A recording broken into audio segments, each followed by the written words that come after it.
Subject physics, chapter रहेगा 14 संचार तंत्र। पहले क्वेश्चन की तरफ चलते हैं। पहला क्वेश्चन है संकीर्णन का मापन किया जाता है, बताइए।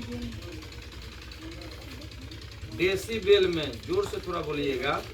संचार उपग्रह की पृथ्वी की सतह से दूरी है, ठीक है।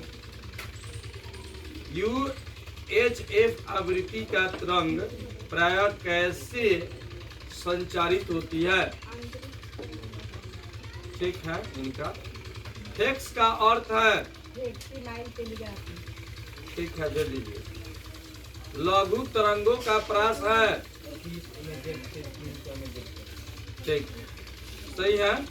अब बताइए जी, संचार उपग्रह का आवर्त काल होता है 24 घंटा। क्या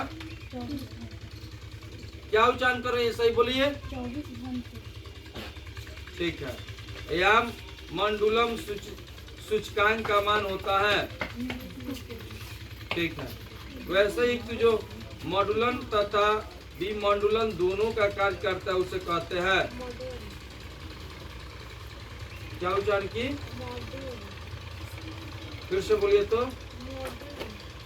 मोडेम, मोडेम है,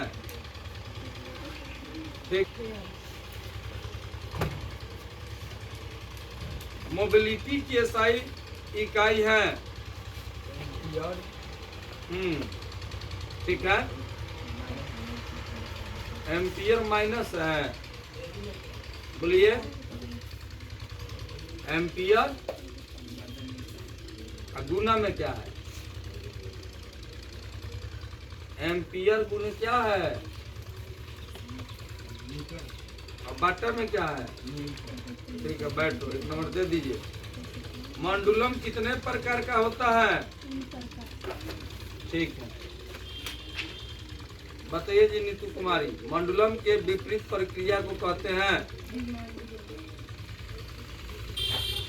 ठीक है। लंबी दूरी तक रेडियो प्रसारण के लिए निम्नलिखित में से मुख्यतः किसका उपयोग किया जाता है,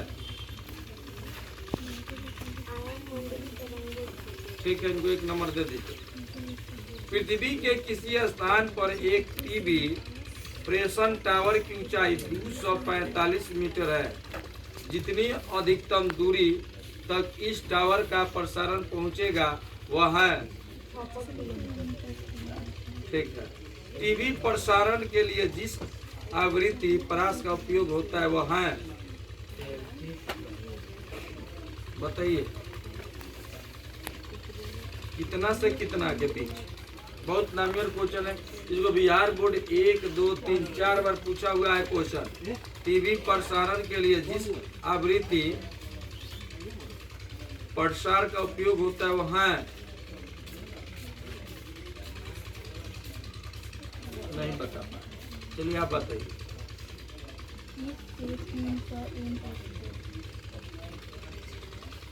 जब युक्ति मंडुलम, ठीक है, तथा विमंडुलम दोनों का कार्य करते हैं कहलाती है, गलत। आप बताइए, ठीक है। उनका एक नंबर दे दीजिए। आप छुट के बताइए। प्रकाशी तंतु का सिद्धांत है, प्रकाशी तंतु का सिद्धांत है,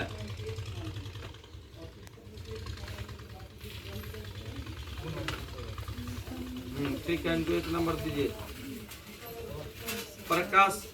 प्रकाशीय तंतु है, हाँ,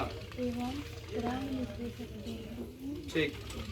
वैसे ही क्रिया जो रेडियो तरंग द्वारा दूर की वस्तुओं की स्थिति, उसकी दूरी तथा चलाने की दिशा को पता लगाता है उसे कहते हैं क्या,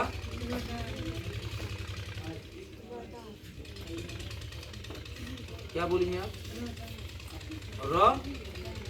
ठीक है। इनको एक नंबर दे दो। आयाम मंडुलम का दोष नहीं है, अब बताइए। आयाम मंडुलम का दोष नहीं है, अब बताइए। आयाम मंडुलम का दोष नहीं है, ठीक। प्रकाशीय तंतु के लिए समांतर क्रांति कोण का मान होता है कितना डिग्री? आप बताइए कितना डिग्री? आप बताइए, इनको एक नंबर दीजिए। माइक्रोफोन द्वारा होता है, बताइए। गलत है, आप बताइए। हाँ बताइए। ठीक है, इनको एक नंबर दीजिए। पूर्ण तरंगी डिस्करण में यदि निवेश आवृत्ति 50 हर्ट्ज है तो निर्गम आवृत्ति होगी।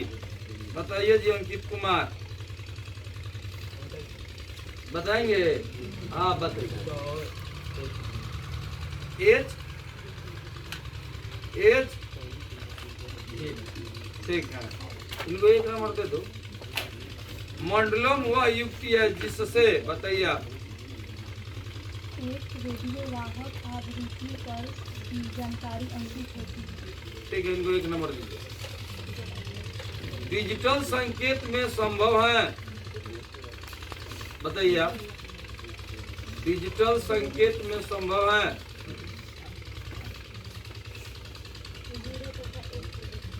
ठीक, बताइए जी। आकाश तरंग का संचार आधारित है, ये भी इम्पोर्टेंट क्वेश्चन है।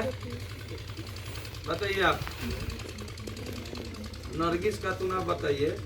आकाश तरंग का संचार आधारित है, आप बताइए। आप बताइए। आकाश तरंग स्काई वेव का संचार आधारित है।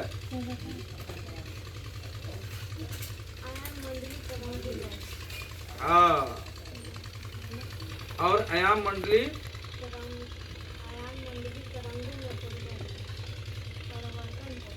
ठीक है, इसको एक नंबर दे दो। ये आगे निकल गई है। ऑप्टिकल फाइबर में N1 तथा N2 क्रमशः कोड एवं क्लैडिंग के पदार्थों के अपर्तनांक हो तो उनके बीच आंतरिक अंतर की कोटि होती है। बताइए जी। ठीक है, इसका ठीक है, दे दो नंबर।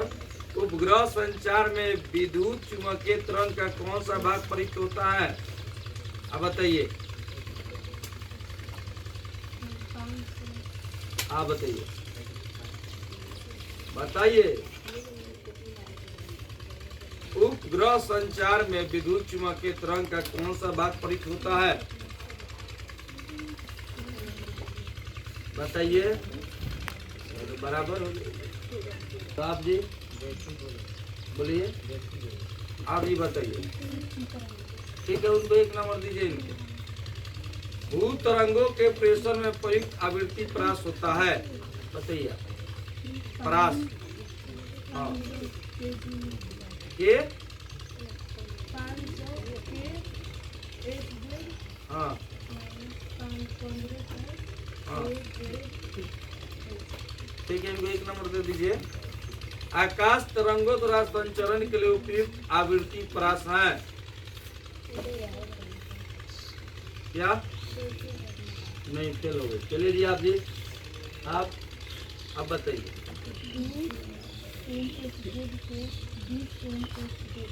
फिर से बोलिए तो। हाँ,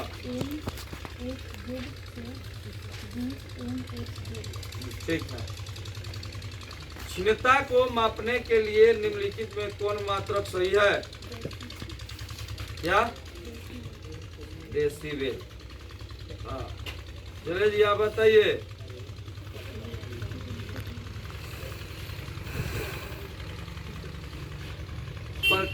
प्रकाशिक तंतु का सिद्धांत है,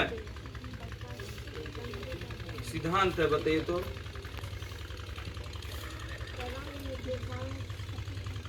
आप जी, आप बताइए। इनको दे दो जी, कलम दे दो। बहुत बढ़िया था, कुछ